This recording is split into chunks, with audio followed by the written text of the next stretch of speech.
the 8 a.m. podcast, presented by Train the Teacher.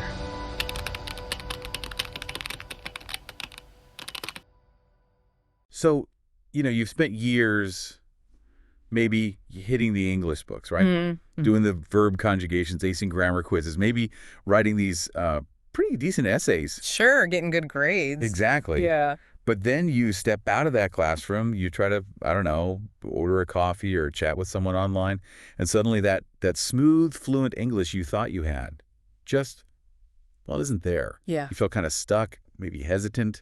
You're wondering, what went wrong after all that effort? Does that sound painfully familiar? Oh, definitely. It's a scenario we hear about constantly. Learners feel like they have a solid base, Right. But actually making that jump to real-world conversation just seems hard, elusive. Exactly. And that's really the core of our deep dive today. We've been looking into this article that honestly gets right to the heart of it. Mm-hmm. It explores what those, let's say, traditional English classes often miss about getting real fluency. Yeah. The kind that feels, natural and confident when you're just living your life in English. Yeah, the source material really contrasts language as it's kind of presented in a structured class versus how it actually authentically works in spontaneous everyday talk. So our mission here is to pull out the really key insights from this piece, help you understand why real English can feel so different, and maybe give you some perspective on bridging that gap. Okay. Let's start with maybe the nature of real English itself, because the article makes this point that it might surprise you if you're used to textbook perfection. Point 1, Yeah. real English is messy. Yeah, that's a big one. What's really interesting is the contrast it draws. The pristine examples in books versus, reality. Right. In real speech, conversations are just full of incomplete sentences, informal words, slang sometimes, grammatical shortcuts that definitely break rules you learn. Oh, yeah. And even just natural filler words like or like. Totally. It's not always subject, verb, object, perfect grammar. The article gives this great, simple example. Instead of the really formal, I do not know him. Right. Very textbook. What you're actually going to hear most of the time is probably something more like, dunno, never met him. Much shorter, much more casual. Exactly. And the implication from the source here is, you really need to listen to this authentic stuff. Absolutely. Movies, podcasts, YouTube, actual conversations. Yeah. These are the places English is really used. Right. And listening is vital because it's nothing like those super careful textbook dialogues. Okay, so real English isn't neat and tidy. Got it. But what about all that grammar we spent hours on? This kind of ties into another point the article brings up, which is native speakers. They often use grammar in ways that would get a red mark in class. Yeah, this one's interesting. Basically, native speakers don't always follow all those grammar rules you memorized. This really pushes back on the idea that fluency means perfect grammar all the time. The source talks about how learners get really bogged down by fear. Fear of what specifically? Well, fear of breaking strict rules, avoiding split infinitives or worrying about ending a sentence with a preposition, stuff like that. But in reality, native speakers do it all the time, right? Constantly. Because what actually matters more is just what sounds natural and clear in the flow of the conversation. Yeah. Exactly. The article gives that example. A super formal grammar guide might insist on, to whom are you speaking? Which sounds incredibly stiff. Right. Almost nobody talks like that. The vast majority of native speakers would just say, and totally understand, who are you talking to? Much more natural. So the key takeaway isn't about passing a grammar test in every sentence you speak. It's about effective communication that just sounds right, based on how the language is actually used. That's got to be a relief for a lot of people listening. Okay, now what about vocabulary? We're always told, learn more words, you need thousands. The big lists. But the article actually argues against this. It says you don't need a massive vocabulary to be fluent. Yeah, this kind of goes against how vocabulary is often taught, right? Just memorizing lists. The source suggests real fluency depends less on this huge word bank and more on having a solid core vocabulary, plus the flexibility to use it well. And they actually put a number on it, which was surprising. The article suggests knowing maybe just 1,000 to 1,500 core words can be enough. If what? If you get good at paraphrasing. Okay. Oh, yeah. Paraphrasing is key here. So instead of getting totally stuck because you don't know the word, say exhausted, Right. you can just use words you do know, like very, very tired or super tired. Or saying really happy instead of needing the word delighted. Exactly. So fluency also includes this skill, this ability to kind of navigate around the words you don't know and find other ways to say what you mean when a specific word just isn't there in the moment. Okay, so let's recap. Real English isn't about perfect grammar, doesn't need huge vocabulary lists. It embraces the messiness. How does it actually sound, though? This brings us to another point. Pronunciation matters more than having a perfect native accent. Right. The source points out that many traditional classes kind of skip over the physical side of pronunciation. What do you mean, physical side? Like how you actually use your mouth, your tongue, your breath to make English sounds clearly. I see. The mechanics. Exactly. And often it's this not grammar mistakes that actually leads to misunderstandings in real conversations. So you could have a perfectly grammatical sentence, but if the sounds are unclear. The meaning gets lost. Yeah. Okay. And the article clarifies, the goal isn't necessarily to sound exactly British or American or Australian or whatever. That specific accent isn't the point. So what is important then? Clear pronunciation, paying attention to the correct word stress, the rhythm of the speech. That's what makes you understandable and effective.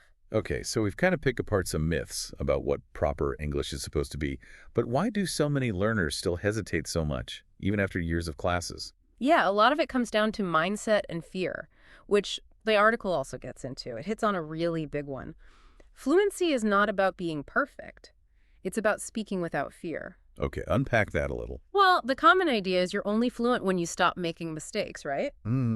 But the source kind of flips that. It argues real fluency is being able to speak comfortably, confidently, even while making mistakes. And it's the focus on perfection, that constant worry about getting it wrong, that actually causes the hesitation. Exactly. You pause, you second guess every word, every grammar point. And the conversation just grinds to a halt. Yeah.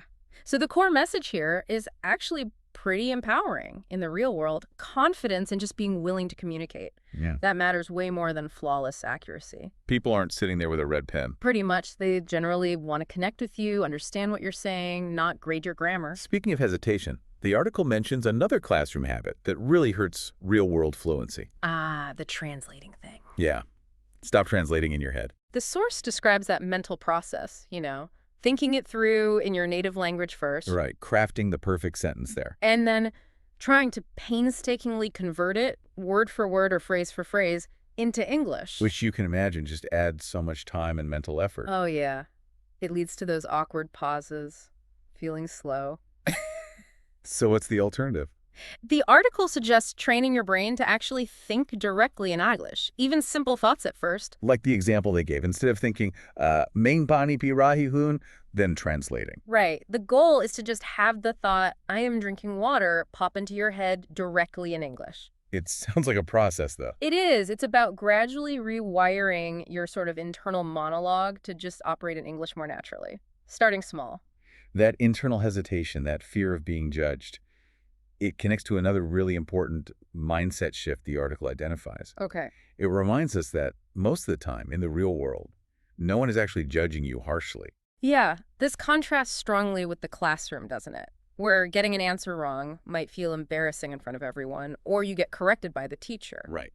But outside the classroom. People are generally way more patient, more supportive than you might think.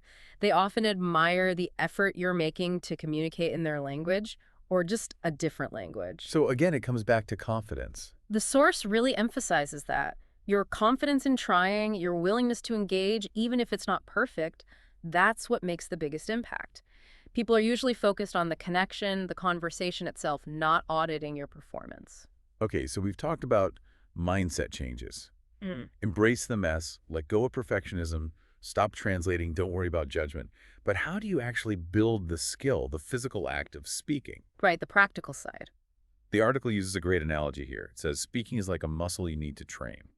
That analogy is so powerful, I think, because it highlights that speaking isn't just about knowing stuff about English. Like grammar rules or vocabulary lists. Exactly. It's a physical skill. It needs practice, repetition, kind of like working out a muscle at the gym, just reading or studying grammar books. That's not enough to make your mouth and brain quick and agile for actual speaking. Because textbooks teach the theory, right? But they often don't teach the the rhythm, the intonation, or build that automatic response you need for confident speech? Precisely. So the source suggests practice methods that are actually kind of similar to how actors train. Like what? Reading scripts or dialogues out loud, actively practicing them, maybe even trying to copy accents or mirror facial expressions that go with certain sounds. So it's really about skill training. Active physical practice. Essential skill training for fluency, yeah. And along with practicing speaking actively, the article really stresses another skill that often gets, well, overlooked. Which is? Sound better by listening more. Listening, yes. While obviously listening comprehension is taught, the source argues that active analytical listening specifically to improve your speaking, that's often missed. But there's a direct link, isn't there? Absolutely. The article points out you can seriously improve your own speaking, your pronunciation, your rhythm, your intonation by really paying close attention to native speakers. And then Trying to copy them. like mimicking. Sort of, yeah. Yeah. It describes this learning cycle, which is actually how kids learn language naturally. You listen carefully, then you repeat what you heard, maybe record yourself speaking. Oh, interesting. Then compare your recording to the original sound, and then based on that comparison, you improve. It's this iterative loop. Listen, repeat, record, compare, improve. That makes a lot of sense. Yeah. Okay, and finally, maybe the most encouraging point from the whole article, the message that kind of wraps it all up. Okay. Your English is already good enough to start becoming fluent. Ah, yes.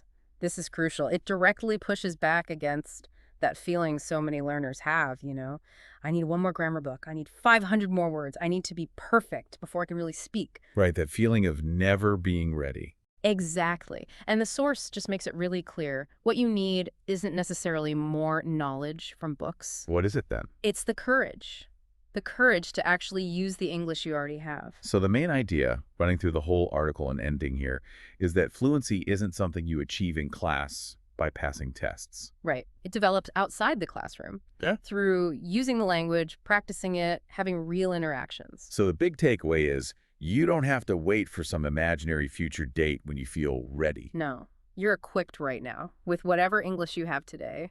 You can start that process of practicing, using it, and building real fluency right now. This whole deep dive, looking at the source material, it really highlights a necessary shift in how we think about learning English, doesn't it? Absolutely. It's about moving away from just studying English as a subject, with all the focus on rules, accuracy, passive learning. Towards what? Towards actively living the language Right. in real, dynamic, and sometimes messy, authentic contexts. So we've seen that bridging that gap means, well, embracing how real English actually works. The messiness. Prioritizing confidence and just connecting with people over getting every single grammar point perfect. Definitely. Understanding that speaking is a physical skill you got to practice, like training a muscle. Yep.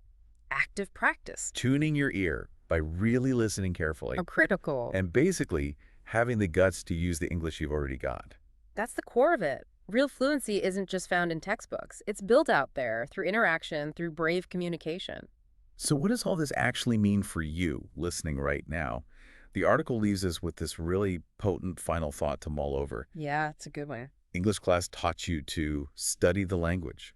Fluency happens when you start living it. So the question for you becomes, what does living the language truly mean in your own life? How can you actively bring in more real listening? Prioritize actually speaking, practicing. How can you embrace the mistakes that are going to happen and just use the English you have right now to connect with the world? That's the challenge, right? Yeah. And also the opportunity. Thanks for diving deep with us today.